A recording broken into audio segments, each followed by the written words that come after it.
Okay, today in this video we're gonna talk about the chain rule and how the chain rule provides a way to differentiate composite functions. We've heard of composite functions in Algebra 2 and Pre-Calc, and you've already done this little activity here where you differentiate those functions. We're gonna go past that and we're gonna talk about the chain rule. What is the chain rule? Okay.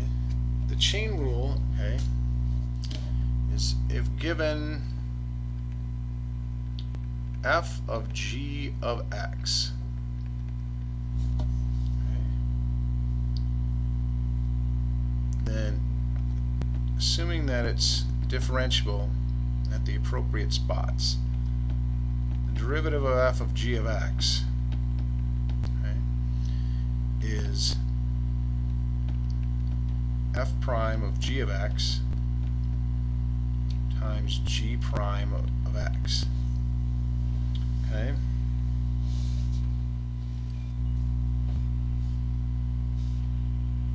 And we should add the caveat on the front there that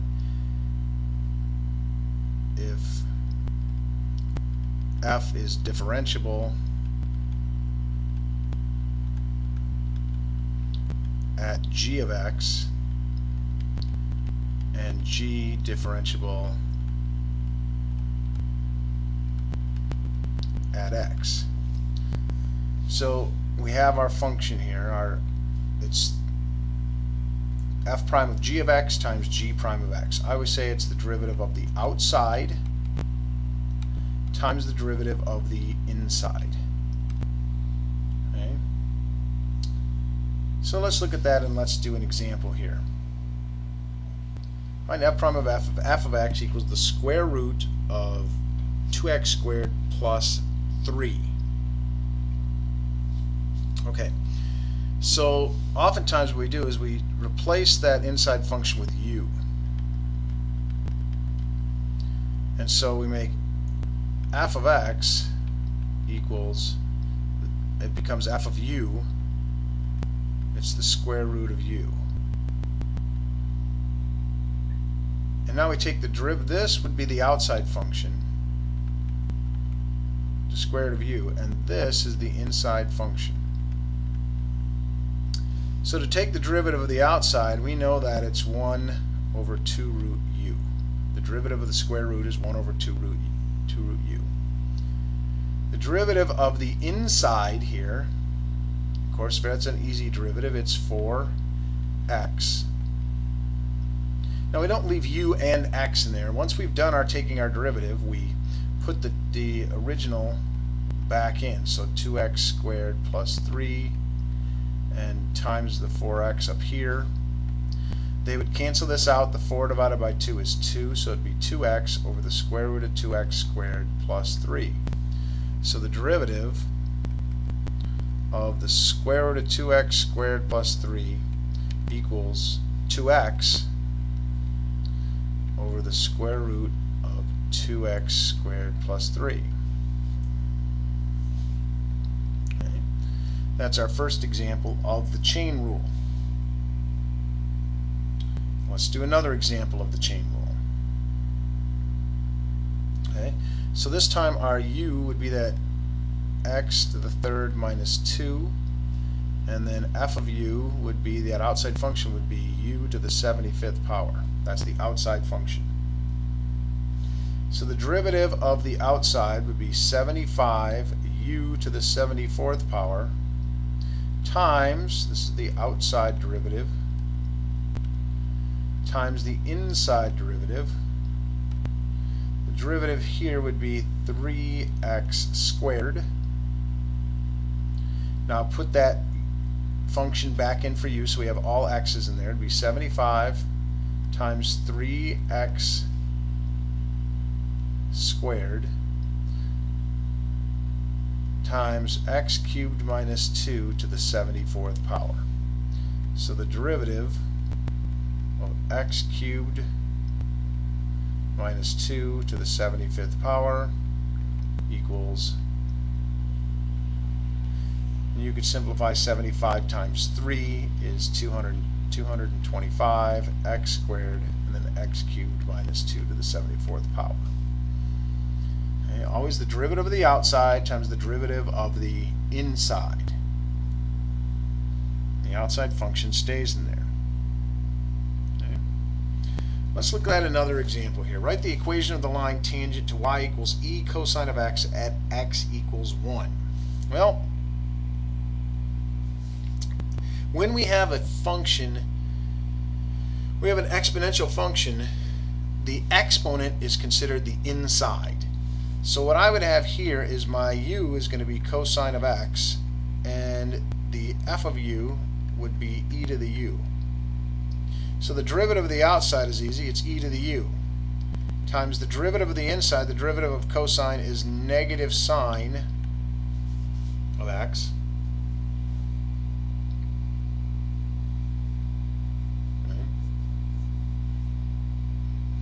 and then we plug in, so it would be e cosine of x times negative sine of x, or if we write that negative sine of x out front, that would be the derivative.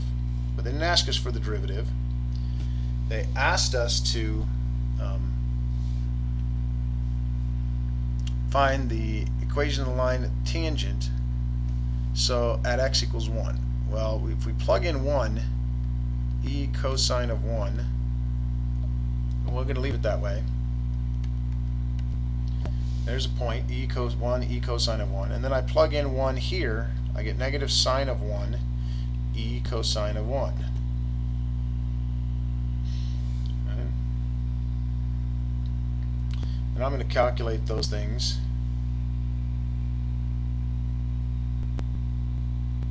So let's do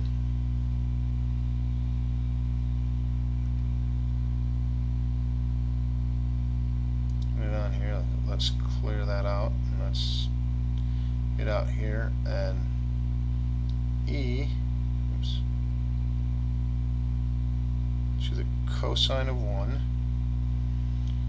and I get 1.71. I should make sure I'm in the correct mode, and I am. So this would be the point 1 and 1.716. Okay, let's bring that back up, and let's type in negative sine of 1 times negative sine of 1 times e to the cosine of 1, and we get a negative 1.44, was it? Negative 1.444. Good. So this is the slope, and this is our point on the equation, on the line. So we want to use point slope form.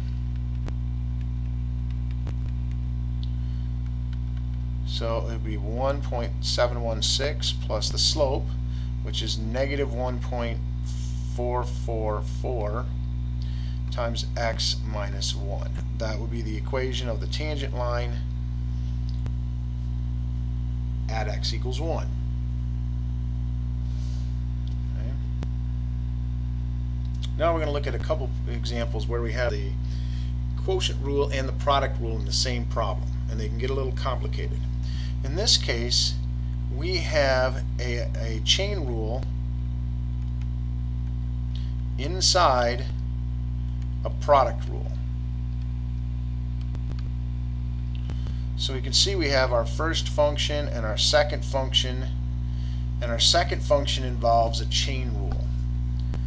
So we're going to use the first times derivative of the second plus the second times derivative of the first. We always start with the one on the outside. The chain rule's in the inside, so we're going to do that one second, but we're going to finish that one first. So we start with the product rule. It would be the first, 2x times the derivative of the square root of x cubed plus 3x plus the second times the derivative of 2x. So that one's easy. Of course, this one here is easy. The derivative is just 2, so it's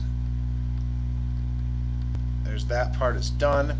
Over here, the derivative of this, well, the derivative of the outside is the square root function, the inside is x cubed plus 3x. The derivative of the outside would be 1 over 2 root x cubed plus 3x. Notice I don't have to use the u. I can, but I don't have to. And then the derivative of the inside would be 3x squared plus 3. And these 2's are going to cancel, and I'm going to put the x and the 3. It would be 3x cubed, because I'm going to distribute the x over here, plus 3x over the square root of x cubed plus 3x plus 2 times the square root of x cubed plus 3x. I would leave it that way. Any attempts to simplify it would just be more work than is necessary.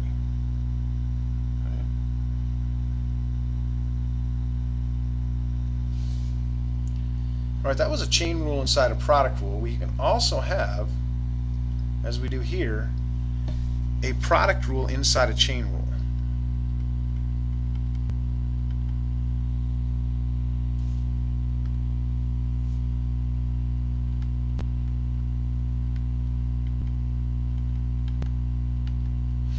Okay. So I start on the outside. So I've got to start with the chain rule. So I know I'm going to do the derivative of the outside times the derivative of the inside. So the derivative of the outside is a square root function. It will be 1 over 2 root x squared secant of x times the derivative of the inside, which the inside has a product rule in it. So I had to do first times the derivative of the second plus second times the derivative of the first. So it would be x squared, and the derivative of secant is secant tangent.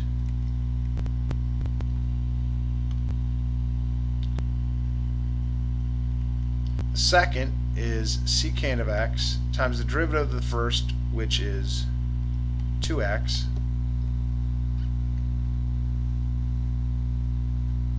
And so that can come here and would go times this whole thing, x squared secant tangent plus secant times 2x. Okay. And there's a little bit of simplification that could be done there, not much. Mostly they would factor out a secant from both of these.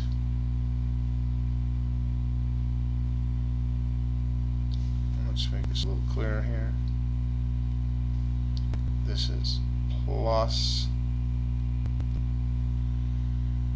So this is an unsimplified version of that derivative. Like I said, the only thing they really do, they put this on top with the 1 there, and they would factor out a secant. But those are just niceties, not necessarily absolutely necessary. Good.